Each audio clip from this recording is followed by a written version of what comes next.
Tutorial mata kuliah, Hukum Lingkungan. Topik kedua dari 24 topik. Latar belakang kerusakan lingkungan hidup. Disediakan di Global Tutorial. Apabila ditelusuri dari kronologinya, kerusakan lingkungan, dan akibat yang ditimbulkannya pada era sekarang ini tidak lepas dari proses-proses yang terjadi di negara maju dan di negara berkembang. Kedua kelompok negara-negara itu memiliki andil yang sama dalam kerusakan lingkungan global, tetapi berbeda latar belakang penyebabnya. Apabila ditelusuri berdasarkan sejarah, kerusakan lingkungan yang terjadi di negara-negara maju, pengertian negara maju dalam tulisan ini menunjuk pada negara-negara Eropa Barat, sebenarnya sudah terjadi di Eropa Barat pada abad 15-16 pasca runtuhnya Imperium Romawi pada sekitar tahun 1453. Runtuhnya Imperium Romawi Timur pada tahun 1453 menandai berakhirnya kekuasaan Romawi secara menyeluruh. Implikasinya tumbuh negara-negara baru di Eropa yang sebelumnya merupakan negara bekas jajahan Imperium Romawi. Terbentuknya negara-negara baru di Eropa tersebut tidak serta-merta sekaligus melahirkan tatanan sosial kemasyarakatan sebagaimana tampak seperti sekarang ini. Ketika negara-negara itu baru lahir, hubungan antar anggota masyarakat di dalam negara maupun hubungan antar negara masih didominasi pengaruh hukum-hukum gereja yang telah berlaku selama berabad-abad. Sistem perekonomian yang hidup dalam masyarakatnya merupakan sistem ekonomi berskala kecil, yang masyarakatnya merupakan masyarakat tradisional yang bersifat siklis di mana kehidupan sosial ekonominya berputar-putar pada lokasi setempat. Kehidupan masyarakat seperti ini terpaku dengan kuat pada suatu wilayah yang relatif tetap, yang terdiri dari tanah pertanian atau peternakan, serta tertancap pada lingkungan perdagangan yang sempit. Semua barang dan makanan diproduksi untuk kepentingan sendiri, tidak dijual belikan. Dalam masa itu, konsep pasar belum ditemukan. Keadaan kemudian berubah ketika gelombang industrialisasi melanda negara-negara Eropa Barat. Di dalam masyarakat tradisional tersebut terjadi perubahan, di mana sistem ekonomi berskala kecil mulai diguncang oleh adanya industrialisasi sebagai sistem ekonomi berskala besar. Untuk kepentingan-kepentingan itu, dilakukanlah eksploitasi sumber daya alam, yang dilakukan demi berjalannya industrialisasi, sebagai dampak perkembangan rasionalitas bangsa Barat. Eksploitasi dilakukan terus-menerus tanpa batas untuk memenuhi kepentingan ekonomi dan industrialisasi. Ketika sumber daya alam itu benar-benar habis sementara kebutuhan untuk kepentingan menjadi tidak terbatas, maka dicarilah sumber daya alam di tempat lain, melintasi samudera. Dari sinilah kemudian dikenal sejarah imperialisme dan kolonialisme bangsa-bangsa Barat di dunia. Dengan demikian, imperialisme dan kolonialisme itu dilakukan dalam rangka pencarian sumber daya alam di wilayah yang ditundukkan. Selanjutnya, sumber daya alam dari wilayah lain itu diangkut ke negara barat selaku penakluk tersebut untuk kepentingan konsumsi yang didistribusikan secara mahal di Eropa.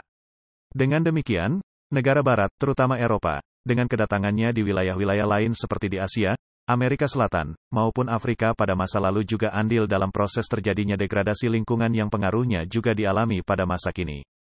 Seiring dengan perkembangan kesadaran hak asasi manusia dan kesadaran tentang kesederajatan umat manusia, maka penguasaan negara-negara barat atas wilayah-wilayah itu dianggap bertentangan dengan semangat kesederajatan negara. Tindakan-tindakan negara barat yang disebut melakukan penjajahan itu kemudian ditentang oleh pemikiran-pemikiran maju di dunia sebagai implikasi kesadaran HAM. Selain itu, dorongan untuk membebaskan negara-negara dari intervensi oleh negara lain, sebagai pengalaman buruk negara-negara Eropa sebelum Perang Dunia Kedua, semakin mempercepat kesadaran untuk mengakhiri penjajahan secara fisik tersebut. Era imperialisme dan kapitalisme berlangsung pada abad ke-18 dan ke-19 tetapi pada pertengahan abad ke-20 praktik imperialisme dan kolonialisme secara fisik sudah relatif hilang karena setelah Perang Dunia Kedua, mulailah negara-negara jajahan membebaskan diri dari belenggu penjajahan. Mulai pertengahan abad ke-20 secara perlahan tetapi pasti muncullah bentuk baru dari imperialisme yang dikenal dengan sebutan neoliberalisme. Berbeda dengan imperialisme lama, dalam bentuknya yang baru kekuatan militer bukan menjadi andalan utama dalam penaklukan negara bekas jajahan, pasca kolonial. Kekuatan yang menjadi andalan utama sekarang adalah daya saing dalam sebuah sistem yang mengunggulkan perdagangan bebas. Kerusakan lingkungan di negara berkembang. Sebelum membahas kerusakan lingkungan yang terjadi di negara berkembang harus disepakati dulu pengertian negara berkembang dalam uraian ini. Istilah negara berkembang, developing countries, merupakan istilah dalam terminologi politik.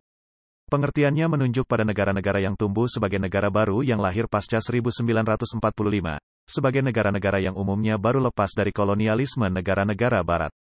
Dalam kelompok negara-negara berkembang pada masa lalu dapat disebut misalnya, Indonesia, India, Pakistan, Myanmar, dulu Burma, Filipina, Mesir, Vietnam, beberapa negara di Afrika dan Amerika Latin. Sebagai negara-negara yang relatif baru, yang lahir pasca 1945, maka semangat untuk melepaskan diri dari pengaruh atau dominasi asing menjadi semakin kuat, di samping keinginan yang sangat besar untuk memberikan kesejahteraan bangsanya.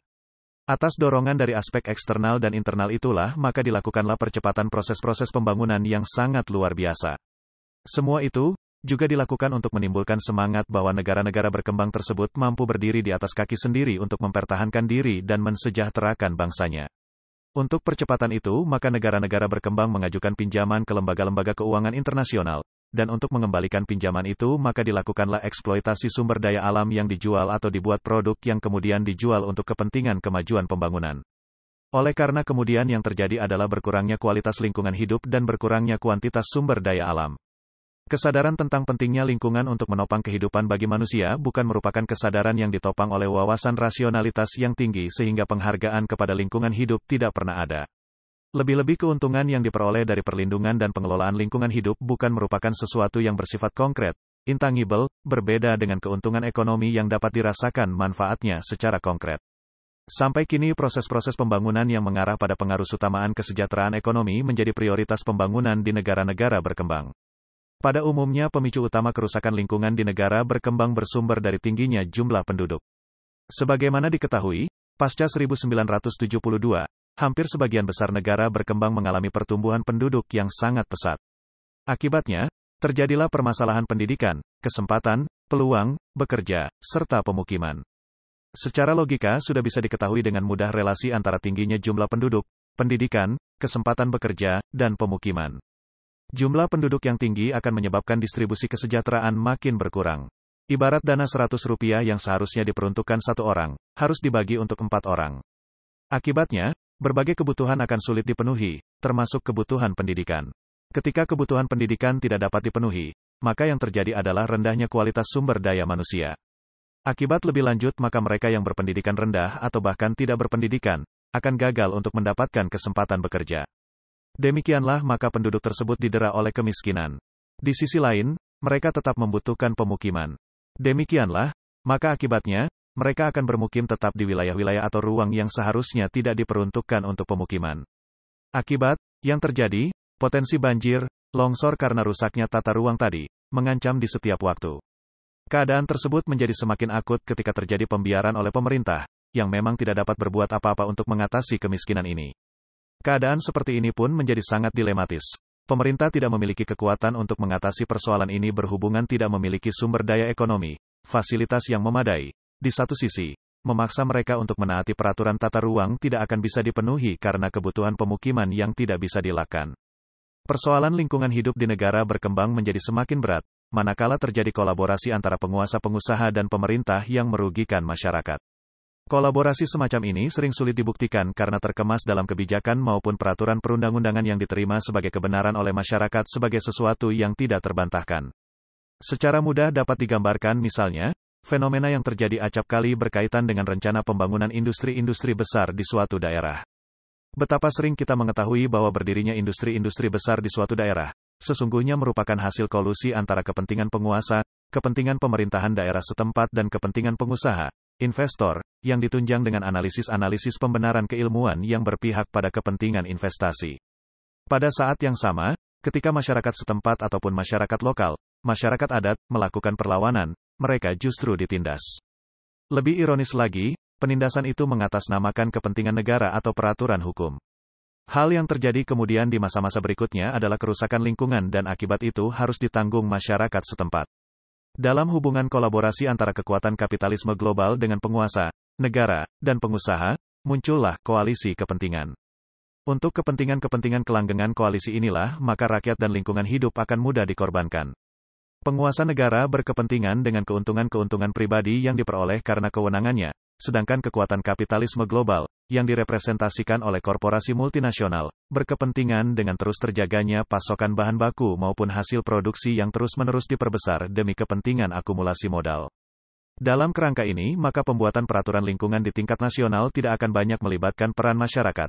Padahal sebagaimana diuraikan Sudarto PhD, mekanisme penyusunan peraturan perundang-undangan lingkungan hidup sesungguhnya tidak sekedar menyangkut prosedur, tetapi juga keterlibatan pihak-pihak yang berkepentingan, stakeholders, yaitu masyarakat, LSM, dan organisasi profesi.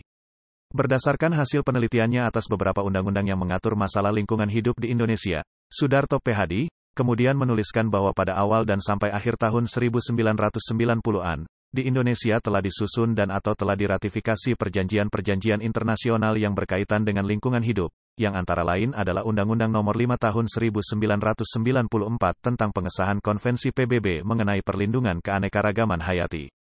Selanjutnya, dikatakannya, apabila dicermati dari substansi perundang-undangan tersebut, maka masih ditemukan adanya kelemahan-kelemahan substansial terutama dalam pengaturan mengenai hal-hal sebagai berikut. 1. Peran pemerintah yang masih mendominasi penguasaan dan pengelolaan sumber daya alam, State-Based Resource Management. 2. Hak-hak masyarakat adat atas penguasaan dan pengelolaan sumber daya alam, Indigenous Property Right, yang belum diakui secara utuh. 3. Partisipasi masyarakat, Public Participation, dalam pengelolaan sumber daya alam yang masih terbatas. 4. Transparansi dan demokratisasi dalam proses pengambilan keputusan yang belum diatur secara utuh. Demikianlah materi topik kedua dari 25 topik tutorial kuliah Hukum Lingkungan. Channel Global Tutorial dipastikan sangat bermanfaat bagi siapa saja yang ingin menambah wawasan, termasuk mahasiswa perguruan tinggi negeri dan swasta manapun di Indonesia. Video tutorial juga dituturkan dan disubtitelkan agar dapat ditonton, dibaca sambil didengarkan. Jangan khawatir jika belum langsung paham. Untuk pemahaman yang lebih baik, putar dan dengarkan video ini berulang-ulang. Subscribe dan like, agar Anda mendapatkan update tutorial lainnya. Bagikan juga link video ini, agar teman lain juga mendapatkan manfaat channel ini. Sekian dan terima kasih. Sampai jumpa.